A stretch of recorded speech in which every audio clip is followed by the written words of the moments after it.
नमस्कार, जय हिंद, वंदे मातरम दोस्तों। मैं लव सिंह आप लोगों का अपने YouTube चैनल पे स्वागत करता हूं। आज हम कवर करेंगे जीव विज्ञान के महत्वपूर्ण प्रश्न जो एग्ज़ाम में बार बार पूछे जाते हैं।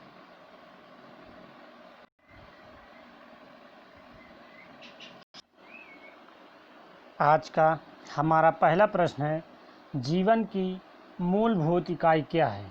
तो जीवन की मूलभूत इकाई क्या है? प्रश्न नंबर 1 है ऑप्शन अंग, ऊतक, कोशिका, नाभिक। तो आप लोग इसका आंसर बताएं, ऑप्शन नंबर कौन सा सही है? तो ऑप्शन नंबर इसका सही है तीसरा, कोशिका। अगला क्वेश्चन, 80% से अधिक कोशिका में पाया जाने वाला पदार्थ है। तो 80% से अधिक कोशिका में कौन सा पदार्थ पाया जाता है? प्रोटीन, जल, चर्बी, खनिज।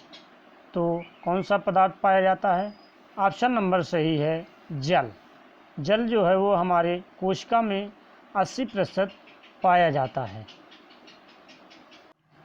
अगला क्वेश्चन है, निम्नलिखित में से किन कोशिकाओं में नाभिक नहीं होता? नंबर 1 मूल रोम कोशिका, number 2 platelet, number 3 monocyte, number 4 लाल रक्त कोशिका। तो इसमें का आप लोग आंसर बताएं कौन सा सही है? आंसर इसमें का सही है लाल रक्त कोशिका। अगला क्वेश्चन है, निम्न में से कौन से कोशिकाओं में आत्मघाती बैग कहे जाते हैं? Option number 1 ribosomes, dictyosomes, lysosomes, phagosomes. तो आंसर आप लोग बताएं क्या होगा? आंसर सही होता है आंसर नंबर 3 लाइसोसोम्स। अगला क्वेश्चन है, निम्नलिखित कोशिका अंगकों में से कौन सा एक अर्धपारगम्य है? तो अर्धपारगम्य आपको बताना है। अर्धपारगम्य क्या है? नंबर 1 प्लाज्मा झिल्ली, नंबर 2 कोशिका झिल्ली, नंबर 3 कोशिका भित्ति, नंबर 4 केंद्रक। आंसर सही होता है कोशिका झिल्ली। आप लोग जल्दी जल्दी बताते रहें अपने मन से आंसर। अगला क्वेश्चन बहुत ही बढ़िया क्वेश्चन है, ये परीक्षा में कई बार पूछा गया है। तो क्वेश्चन है, निम्नलिखित में से कोशिका यानी निम्नलिखित में से किसको कोशिका का पावर प्लांट भी कहा जाता है? तो कोशिका का पावर प्लांट किसे कहते हैं? ऑप्शन नंबर 1 है माइटोकॉन्ड्रिया, गाल्जी काय, राइबोसोम, लाइसोसोम। तो आप लोग आंसर जल्दी से करें, इसमें कौन सा आंसर सही होगा? आंसर नंबर 1 जिसने भी सही किया था माइटोकॉन्ड्रिया। अगला क्वेश्चन है, यह श्वसन श्रृंखला का उपयोग कर पादप कोशिकाओं में ऊर्जा का उत्पाद करता है। तो ऑप्शन है केंद्रक, राइबोसोम, माइटोकॉन्ड्रिया, हरित लवक। तो आप लोग आंसर जल्दी से बताएं कौन सा आंसर सही होगा? केंद्रक होगा कि राइबोसोम होगा कि माइटोकॉन्ड्रिया होगा कि हरित लवक होगा? ऑप्शन सही होता है तीसरा नंबर माइटोकॉन्ड्रिया। अगला क्वेश्चन, मानव शरीर में मौजूद निम्नलिखित कोशिकाओं में से किस में माइटोकॉन्ड्रिया नहीं पाया जाता है? तो माइटोकॉन्ड्रिया किस में नहीं पाया जाता? मांसपेशी कोशिका में, श्वेत रक्त कोशिका में, यकृत कोशिका में, लाल रक्त कोशिका में। तो आप लोग आंसर जल्दी से बताएं कौन सा ऑप्शन सही होता है? ऑप्शन हमारा यहाँ पर सही होता चौथा नंबर लाल रक्त कोशिका। ये रहा अगला सवाल, कोशिका में केंद्रक के अलावा किस कोशिकांग में डीएनए होता है? माइटोकॉन्ड्रिया में, अंतःप्रद्रवी जालिका में, या गाल्जी उपकरण में, लाइसोसोम में। तो ये कहाँ पर होता है? आप लोग जल्द से बताएं। ऑप्शन सही होता है माइटोकॉन्ड्रिया। कोशिका केंद्रक के अलावा किस कोशिकांग में डीएनए होता है? तो माइटोकॉन्ड्रिया में डीएनए होता है। ये रहा अगला क्वेश्चन। प्रश्न नंबर 10, न्यूक्लियस के बाहर डीएनए कहाँ मिलता है? तो गोल्जी काय, माइटोकॉन्ड्रिया, अंतर्द्रव्यी जालिका, राइबोसोम। तो आप लोग आंसर जल्दी से बताएं कौन सा आंसर सही होगा। आंसर आपका सही होता है माइटोकॉन्ड्रिया। माइटोकॉन्ड्रिया इसका सही आंसर होगा। प्रश्न नंबर 11 आप लोगों की स्क्रीन पे है। जीव विज्ञान में डीएनए का पूर्ण रूप क्या है? डीएनए का पूर्ण रूप नंबर 1 ऑप्शन है डिजिटल नेटवर्क आर्किटेक्चर, नंबर 2 मनोनीत राष्ट्रीय प्राधिकरण, नंबर 3 डीऑक्सीराइबो न्यूक्लिक एसिड, या नंबर 4 है इनमें से कोई नहीं। तो आप लोग आंसर बताएं इसका। बहुत ही सरल क्वेश्चन है, इसका आंसर जरूर आना चाहिए। तो इसका आंसर सही होता है डीऑक्सीराइबो न्यूक्लिक एसिड। प्रश्न नंबर 12 निम्नलिखित में से क्या डीएनए में मौजूद रहता है किंतु आरएनए में मौजूद नहीं रहता? तो ये आप लोग ज़रूर बताएं। ऑप्शन है एडेनिन, थायमीन, ग्वानिन, साइटोसिन। अब आप लोग प्रश्न फिर से पढ़ लें। डीएनए में से क्या निम्नलिखित में से क्या डीएनए में मौजूद रहता है किंतु आरएनए में मौजूद नहीं रहता? तो ऐसी कौन सी चीज़ है जो डीएनए में पाई जाती है और आरएनए में नहीं पाई जाती? तो आप लोग आंसर जल्दी से बताएं। तो यहाँ पर आंसर सही होता है थायमीन। थायमीन जिसने किया था, बहुत ही सुंदर। अगला क्वेश्चन रहा आप लोगों की स्क्रीन पर। आरएनए का प्राथमिक कार्य होता है। तो आरएनए का प्राथमिक कार्य क्या होता है? आप लोग जल्दी से बताएं और साथ में आरएनए का फुल फॉर्म भी बता दें। आरएनए का प्राथमिक कार्य होता है प्रकाश संश्लेषण, प्रतिकृति बनाना, अनुवाद करना, प्रोटीन संश्लेषण। आंसर सही होता है प्रोटीन संश्लेषण। अगला क्वेश्चन प्रश्न नंबर 14 राइबोसोम्स होते हैं। तो राइबोसोम्स क्या होते हैं? प्रोटीन्स होते हैं, डीएनए होता है या आरएनए होता है? ऑप्शन नंबर 4 इनमें से कोई नहीं। तो आप लोग आंसर बताएं कौन सा सही होगा। आंसर नंबर 3 सही होता है आरएनए। आप लोगों के लिए हमने जीव विज्ञान के 2 पार्ट पहले से अपलोड कर लिए थे, ये तीसरा पार्ट है। तो आप लोग उन पार्टों को अगर नहीं देखे हैं तो प्लेलिस्ट में जा कर के अवश्य देख लें। अगला क्वेश्चन है प्रश्न नंबर 15 आनुवांशिक यूनिट अर्थात जीन होते हैं। तो ये जीन क्या होते हैं? केंद्र की झिल्ली में, कोशिका कला में, लाइसोसोम में, गुणसूत्र में। तो इसका आंसर आप लोग जल्द से बताएं। आंसर सही होता है गुणसूत्रों में। डीएनए की द्विसूत्री संरचना का पता लगाया था, तो किसने पता लगाया था? ऑप्शन नंबर ए है मॉर्गन ने, वाटसन और क्रिक ने, हरगोविंद खुराना ने, डी व्रीज ने। तो आप लोग आंसर बताएं कौन सा सही होगा। आंसर सही होता है वाटसन और क्रिक ने। अगला क्वेश्चन है सबसे पहले डीएनए को अलग किसने किया था? नंबर 1 फ्रेडरिक हॉममिस्चर ने, अल्ब्रेक्ट कोशेल ने, फोबस लेवेने ने, या वाटसन और क्रिक ने। डीएनए को किसने अलग किया था? आंसर सही होता है फ्रेडरिक हॉममिस्चर ने। अगला क्वेश्चन है डीएनए के 2 स्ट्रैंड्स बंधे होते हैं। तो ये किससे बंधे होते हैं? सहसंयोजक बांड्स द्वारा, स्थिर वैद्युत बल द्वारा, हाइड्रोजन बांड्स द्वारा, या वंडर वाल्स द्वारा। ऑप्शन सही होता है हाइड्रोजन बांड्स द्वारा। अगला क्वेश्चन है प्रयोगशाला में सर्वप्रथम डीएनए का संश्लेषण किसने किया था? तो ये आप लोग बताएं डीएनए का संश्लेषण किसने किया था। ऑप्शन है आप लोगों के सामने। नंबर 1 मिलर ने, नंबर 2 खुराना ने, नंबर 3 डी ब्रिज ने, नंबर 4 केल्विन ने। तो ये आप लोग बताएं डीएनए का संश्लेषण किसने किया था। ऑप्शन यहाँ पर हमारा सही होता है आंसर नंबर 2, खुराना ने। अगला क्वेश्चन, किसी वनस्पति उद्यान में से निम्नलिखित में से किस पर प्रकाश का सीधा प्रभाव बिल्कुल नहीं पड़ता है।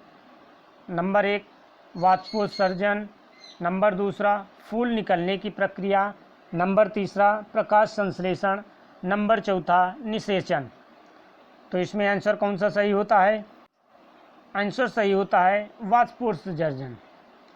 तो वाष्पोत्सर्जन। अगला क्वेश्चन है, निषेचन के बिना अंडे में भ्रूण का बनना क्या कहलाता है। तो निषेचन के बिना अंडे में भ्रूण का बनना क्या कहलाता है। आंसर है अपबीजा, बीजाणुता, अनिषेक जनन या अनिषेक फलन या परनिषेचन। तो आप लोग आंसर जल्दी से बताएं। एक बार मैं ऑप्शन फिर से दोहरा देता हूं। अपबीजाणुता, अनिषेक जनन या अनिषेक फलन, परिनिषेचन।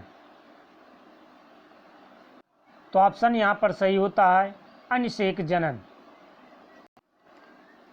ये रहा नेक्स्ट क्वेश्चन आप लोगों की स्क्रीन पर। क्वेश्चन नंबर 22, निम्नलिखित में से कौन सा अलैंगिक प्रजनन का एक प्रकार नहीं है। तो ये आप लोग ज़रूर बताएं, शायद इसमें आंसर दिखाई दे रहा। अब बताएं, बाइनरी फिजन, विखंडन, परनिषेचन, मुकुलन। तो इसमें आंसर कौन सा सही होगा। तो आंसर सही होगा परनिषेचन। अगला क्वेश्चन है, युग्मक संलयन के परिणाम स्वरूप क्या बनता है। तो नंबर 1 ऑप्शन है अगणित युग्मनज, नंबर 2 गतिशील युग्मक, अचल युग्मनज, या ऑप्शन नंबर 4 द्विगुणित युग्मनज। तो ऑप्शन यहाँ पर सही होता है द्विगुणित युग्मनज। अगला क्वेश्चन बहुत ही सरल क्वेश्चन है, इसको आप लोग ज़रूर बताएं। निम्नलिखित में से कौन सा टमाटर के लाल रंग के लिए उत्तरदायी है। तो option number A beta carotene, anthocyanin, तीसरा ऑप्शन है लाइकोपिन, चौथा इनमें से कोई नहीं। तो इसमें का आंसर आप लोग ज़रूर बताएं कौन सा है। इसमें सही होता है आंसर नंबर 3 लाइकोपिन। अगला क्वेश्चन है, गाजर का रंग किसकी मौजूदगी के कारण ऐसा होता है। Number 1 chlorophyll, number 2 carotene, number 3 phycocyanin, number 4 फाइकोइरिथ्रिन। तो ऑप्शन कौन सा सही होगा, आप लोग जल्दी से बताएं उत्तर। आप लोग वीडियो में पूरा साथ सहयोग दें, लास्ट में आप लोग स्कोर अपना ज़रूर बताएं। ऑप्शन सही होता है कैरोटीन। कैरोटीन जो है वो गाजर का रंग बनाने के लिए उपस्थित होता है। अगला क्वेश्चन है, पपीते में पीले रंग का कारण है। पपीता आप लोगों ने देखा होगा पीला कलर का होता है, तो वो क्या कारण है। ऑप्शन नंबर 1 पैपेन के कारण, option number 2 lycopene, option number 3 caricaxanthin, option number चौथा है कैरोटीन। तो किसके कारण पीला रंग होता है। तो ऑप्शन सही होता है कैरिकाजेंथिन के कारण।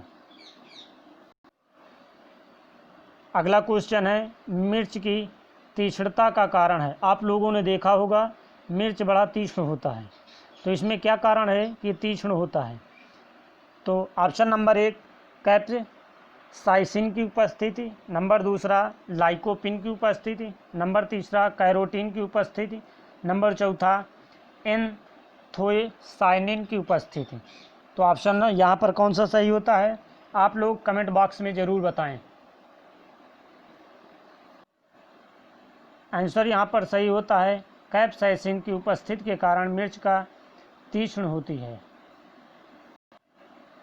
अगला क्वेश्चन है, सिनकोना का कौन सा औषधि देता है। तो सिनकोना एक पौधा होता है, वो कौन सी औषधि देता है, कहाँ से निकलती है उसकी औषधि।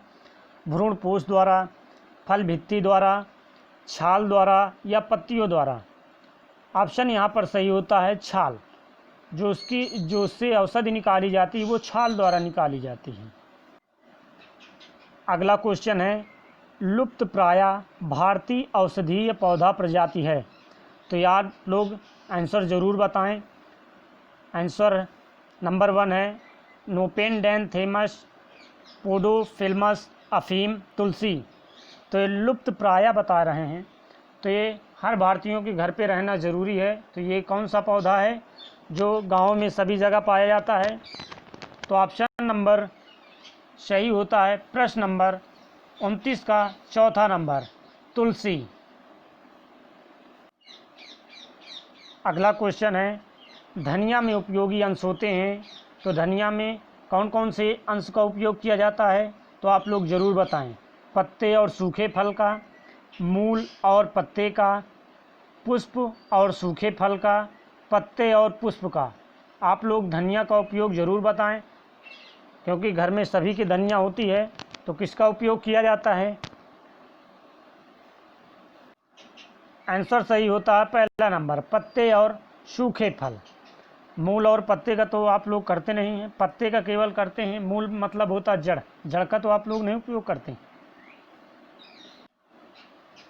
अगला क्वेश्चन है, अफीम पोस्ता के किस भाग से प्राप्त की जाती है? तो अफीम है ये किस भाग से प्राप्त की जाती है? फूल से, अधपके फल से, पत्ते से, मूल से। तो अफीम आप लोगों ने तो देखा नहीं होगा, मैंने भी नहीं देखा। तो देखते हैं किस में से प्राप्त होता है। अफीम जो है ये अधपके फल से प्राप्त होता है। अगला क्वेश्चन है, किस पेड़ की छाल मसाले के रूप में प्रयोग की जाती है? तो ये पेड़ों के कुछ नाम दिए हैं, इनमें से आप लोगों को बताना है कि मसाले में कौन सा रूप में प्रयोग की जाती है। लौंग, दालचीनी, नीम, ताड़। तो इसका आंसर आप लोग बताएं। आंसर सही होता है दालचीनी। अगला क्वेश्चन है, केसर मसाला बनाने के लिए पौधे का कौन सा भाग उपयोग में लाया जाता है? तो केसर मसाले में कौन सा भाग लाया जाता है? पत्ती का, पंखुड़ी का, बाह्यदल या वर्तिकाग्र का। तो यहाँ आप लोग ज़रूर बताएं कौन सा भाग किया जाता है। तो इसमें उपयोग किया जाता है वर्तिकाग्र भाग का। अगला क्वेश्चन है, निम्नलिखित में से कौन सा पादप रेशा तने से प्राप्त होता है? तो आप लोग बताएं कौन सा पादप रेशा है जो तने से प्राप्त होता है? कपास, क्वायर, सनई, सेमल। जल्दी से आप लोग बताएं कौन सा पादप रेशा है जो तने से प्राप्त होता है? ये गांव में काफ़ी बोया जाता है। तो इसमें सही होता है सनई। अगला क्वेश्चन है, निम्न रेशों में से कौन पौधे के तने का उत्पाद नहीं है? तो कौन सा पौधे के तने का उत्पाद नहीं है? सन, पटसन, जूट, कपास। तो आप लोग बताएं जल्दी से। ऑप्शन नंबर चौथा कपास। कपास जो है पौधे के तने का उत्पादक नहीं है। बाकी सभी जितने ऑप्शन दिए गए हैं वो सभी तने से निकलते हैं। अगला क्वेश्चन है, लौंग किससे प्राप्त होती है? तो लौंग किससे प्राप्त होती है? जड़ से, फूल की कली से, पत्तियां से, तना से। बहुत ही सरल क्वेश्चन है, आप लोगों को आ जाना चाहिए। तो ये कहाँ से प्राप्त होती है? तो ऑप्शन यहाँ पर सही होता है फूल की कली। जो लौंग है वो फूल की कली से प्राप्त होती है। अगला क्वेश्चन है, अफीम प्राप्त किया जाता है। तो अफीम कहाँ से प्राप्त किया जाता है? अभी आप लोगों ने पीछे पढ़ा था, बिना पके फल के लैटेकस से, सूखी पत्तियों से, जड़ों से, या पके फल के लैटेकस से। आप लोगों ने अभी फल तो पढ़ा था, मगर ये नहीं पता था कि पका है कि बिना पका फल है। आंसर सही होता है बिना पके फल के लैटेकस से। अगला क्वेश्चन है क्रिकेट से है। क्रिकेट के बल्ले बनाने के लिए निम्नलिखित में से किस लकड़ी का प्रयोग किया जाता है? तो आप लोग इस समय देख ही रहे होंगे, IPL चल रहा है, मगर काफ़ी बच्चे इससे अति वंचित हो रहे हैं। तो ऑप्शन दिया गया है लिनन यूसेटेटिस शोइम से, मोरिस एल्बा, सैलिकस पर्यूपुरी, सेड्रस देवदार। किससे बनाया जाता बल्ला? तो ये बनाया जाता है सैलिकस पर्यूप्यूरिया से। अगला क्वेश्चन है, संवहनी पौधों में पानी ऊपर किससे जाता है? Number 1 option phloem tissue, number 2 xylem tissue, number 3 meristem, number 4 parenchyma tissue. तो ऑप्शन यहाँ पर सही होता है जाइलम टिश्यू। अगला क्वेश्चन है, निम्नलिखित में से कौन सा कोशिकांग पादप कोशिका में पाया जाता है किंतु जंतु कोशिका में नहीं पाया जाता? तो ऑप्शन दिए हैं क्लोरोपाइलाइट्स, एंडोप्लाइट्स, रेटिकुलम, माइटोकॉन्ड्रिया, राइबोसोम। अब तक 40 क्वेश्चन हो चुके हैं और 10 क्वेश्चन बचे हुए हैं। आंसर सही होता है क्लोरोप्लास्ट। अगला क्वेश्चन है, उर्वरक के अत्यधिक प्रयोग से होता है? तो क्या होता है? मृदा प्रदूषण, जल प्रदूषण, वायु प्रदूषण, उपयुक्त सभी। तो इसका आप लोग आंसर बताएं क्या होता है? आंसर सही होता है उपयुक्त सभी। तो आप लोग जानते हैं उर्वरक से मृदा प्रदूषण भी होता है, जल प्रदूषण भी होता है और वायु प्रदूषण भी होता है। अगला क्वेश्चन है, निम्नलिखित में से कौन सी खरपतवार औद्योगिक बहिस्राव से होने वाले जल प्रदूषण को नियंत्रित कर सकती है? तो नंबर 1 है पार्थोनियम, नंबर 2 हाथी घास, नंबर 3 जलकुंभी, नंबर 4 मुगर घास। ऑप्शन सही होता है पार्थोनियम। अगला क्वेश्चन है, जल उपचार संयंत्र में क्लोरामाइन के प्रयोग से क्या सुनिश्चित किया जाता है? ऑप्शन है स्वाद और गंध नियंत्रण करना, स्थायी कठोरता दूर करना, रिजर्वायर में खरपतवार नियंत्रण को, विसंक्रमण को क्या सुनिश्चित किया जाता है? तो यहाँ पर ऑप्शन सही होता है स्थायी कठोरता दूर करना। अगला क्वेश्चन है, जल में प्रदूषकों के रूप में मौजूद लोहे और मैग्नीज को किसके द्वारा नहीं हटाया जा सकता?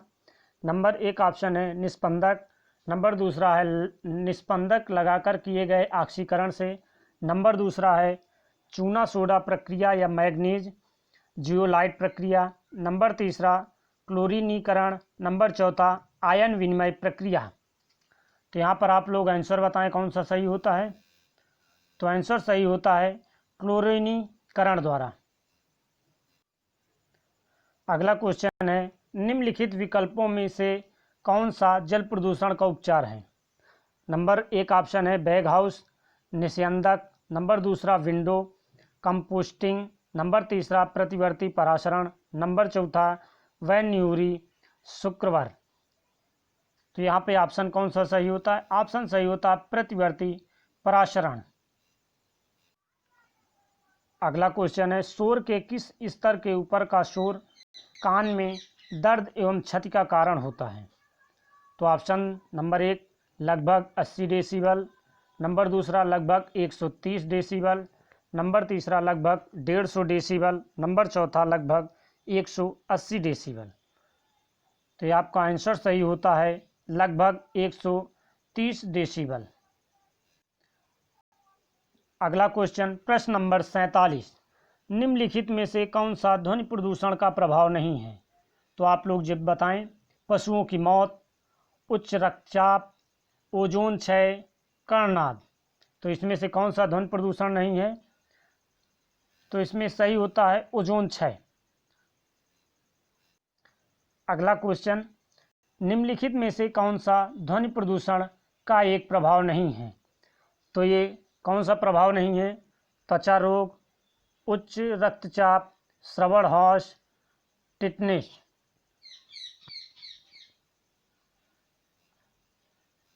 इसमें सही होता है ऑप्शन नंबर पहला, त्वचा रोग। अगला क्वेश्चन है, हठीले कार्बनिक प्रदूषकों का परिवहन ज़्यादातर द्वारा किया जाता है, तो किसके द्वारा किया जाता है? ऑप्शन नंबर एक, जानवरों और पक्षियों, नंबर दूसरा मनुष्य, नंबर तीसरा हवा और पानी, नंबर चौथा पौधे। तो ऑप्शन आप लोग बताएं कौन सा ऑप्शन सही होगा।